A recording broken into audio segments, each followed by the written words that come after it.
You've spent your whole life listening to that voice in your head. It narrates everything. It judges, it doubts, it remembers every mistake. It rehearses every possible failure. I want to tell you a story.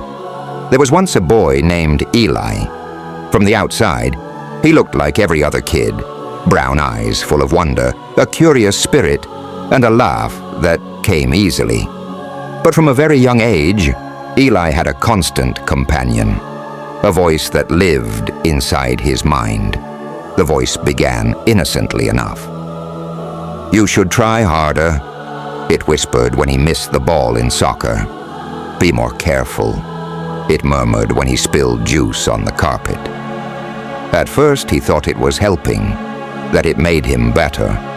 But then it grew louder. By the time Eli was 12, the voice wasn't just offering advice, it was demanding perfection.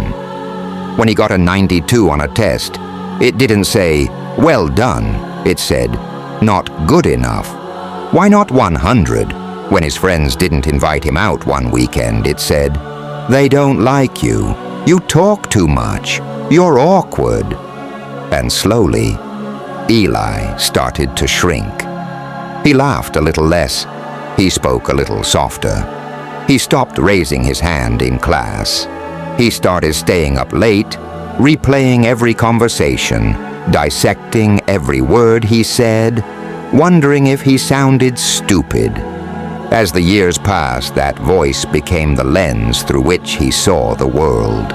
He didn't just hear it, he believed it. It became the narrator of his life, but also the judge, the critic, the warden. When Eli was 24, he got his dream job offer, a top firm, great pay, a chance to prove himself. But the night before he was meant to start, he couldn't sleep. The voice was back, louder than ever. "You're not ready. They're going to find out you're a fraud. You'll mess up and ruin everything." His heart raced. His hands trembled. He stared at the ceiling for hours until just before dawn, he wrote an email turning down the offer. He told everyone it wasn't the right time, but the truth? He was terrified, and the voice had won. Again. Months passed. Eli moved back in with his parents. He said he needed a break, but really he needed to escape the pressure. One afternoon he wandered into a small used bookstore near his old school. Dusty shelves, the scent of old pages, a silence that felt like a sanctuary. In the back, he found a worn copy of The Untethered Soul. He flipped it open and read a line that stopped him cold. "There is nothing more important to true growth than realizing that you are not the voice of the mind. You are the one who hears it." Eli stood frozen. He read it again and again. "You are not the voice. You are the one who hears it." For the first time in his life, he questioned the voice. "Who are you? Where did you come from? Why have I obeyed you?" That question began a journey, not an easy one. There were still days the voice screamed, still nights he doubted. But something had shifted. He began to meditate, to sit in silence. He learned to watch the voice instead of worship it. When it told him he wasn't good enough, he responded, "That's just a thought, not a fact." When it predicted disaster, he said, "Let's wait and see." Eventually, he took another job, not to prove anything, but because it aligned with what he cared about. He met new people, not to be liked, but to connect. He started living, really living. And the voice? It never completely went away, but now it was just background noise, like a radio playing in another room. Eli had become something else. He had become the listener, the watcher, the witness. He had finally stepped out from under the shadow of the voice and into the light of who he truly was. And you can too. And for years, you thought that voice was you. But what if it isn't? Think about the last time you felt anxious, uncertain, or overwhelmed. Was it really the moment that caused the pain? Or was it the mind spinning stories, predicting doom, replaying past regrets, whispering, "You can't handle this. You're not good enough. You're going to fail"? That voice, that internal dialogue, isn't the truth.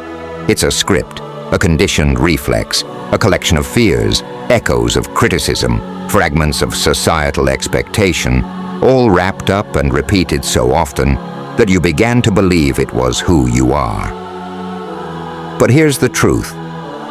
If you can hear the voice, you are not the voice. You are the one who hears it. You are the awareness behind it. You are the stillness observing the storm. And that changes everything. For centuries, great minds have pondered this mystery. Marcus Aurelius wrote, "You have power over your mind, not outside events. Realize this, and you will find strength."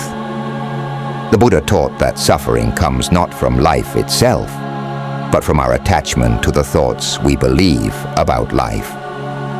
Modern psychology calls it cognitive fusion, the state of being so entangled with your thoughts that you can't tell the difference between your identity and your imagination.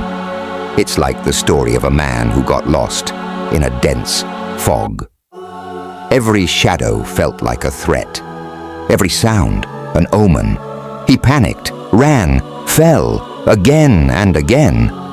But when the fog finally cleared, he realized he had never been in danger. He had been in an open field the entire time. It was his mind that turned nothing into something to fear. That's what our thoughts do, until we learn to see through the fog. So ask yourself, how often do you live in fear of a future that hasn't happened?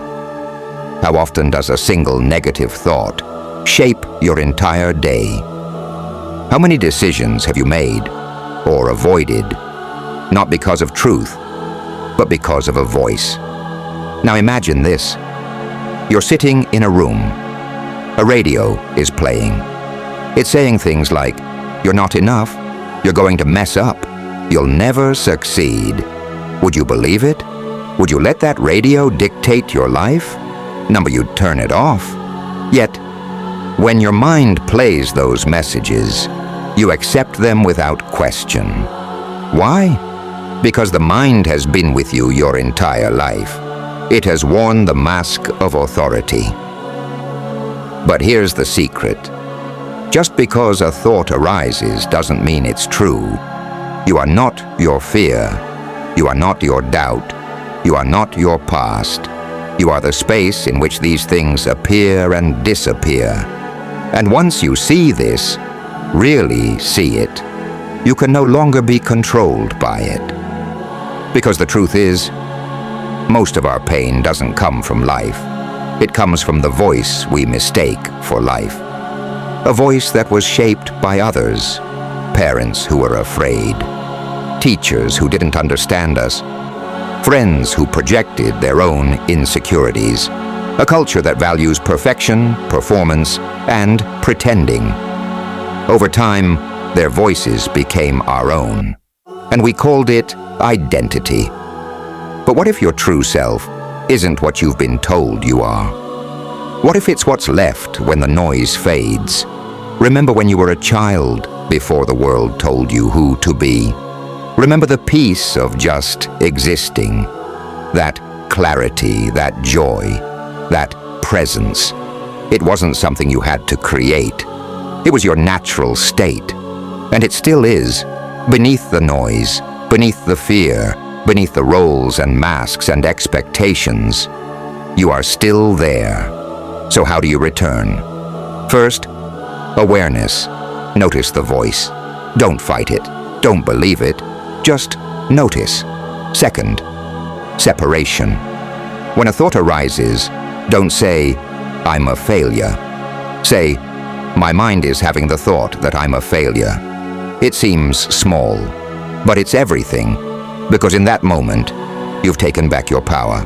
You've reminded yourself that you are the awareness. not the story. Third, presence. Come back to this moment, this breath, this feeling in your chest, this aliveness. Thoughts belong to time, past and future, but your true self lives only here, now. And fourth, curiosity. Ask, if I'm not these thoughts, then who am I? Not intellectually, not to find a quick answer, but to live the question, to sit with it, to explore it, to feel the depth of it. Because the deeper you go, the more you'll find that the real you isn't afraid. The real you isn't broken. The real you isn't trying to prove anything. Remember that moment when you were alone in the quiet of nature, maybe watching the sun slip behind the trees, or standing at the edge of the ocean, wind brushing your skin. No noise, no pressure, just stillness.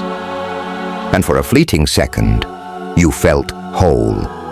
Not because you achieved anything, not because someone approved, but because in that silence, you touched something eternal. That was you, before the world told you who you had to be. The real you just is, still, silent, watching, and from that space, everything changes. You begin to act not from fear, but from clarity, not from doubt, but from wisdom, not from habit, but from truth. So now the choice is yours. You can keep living as the voice, always reacting, always fearing, always grasping, or you can wake up. You can become the observer. You can step into the awareness that has always been there. Watching, waiting, ready to live, not from the illusion, but from the freedom of knowing. You are not the voice in your head. You are the one who hears it.